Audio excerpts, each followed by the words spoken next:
Kutupxon. Her yoqdan kelib mehmon dilab dilak. Qo'lim pochta qarindosh, urib tuqqan kasibdosh, o'z adash.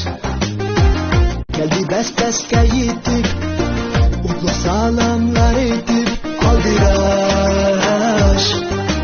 Merhaba mehman, kapsiz qo'yib o'qdan, so'zingni de g'animat. Yuz ko'rishga kunda bo'lsin amro bizga, Türkka shodlik va omad. Nag'nava boshlab, qulochda tashlab, shu usul samoz. Toza o'ynab birpa, qisib muchabda, sulayli biz marosim. Ko'ngillar gulsun, gulga to'lsin, ashraf zaynasi. Berib shodlik bizga, yasin palakuyga nag'ma navosi.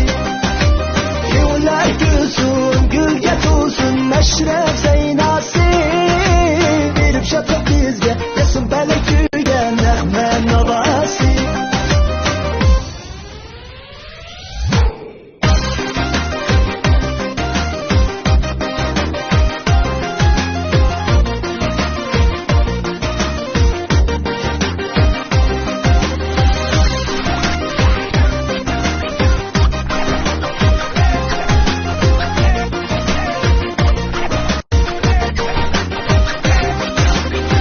Her yoqda yangrar kulgi, xushallik qilar jilva, salg'in nazar.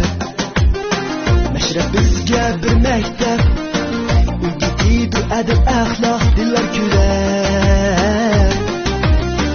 Mashrab u bir cho'ng sayna, ta'lim beradi sana manga bichiga.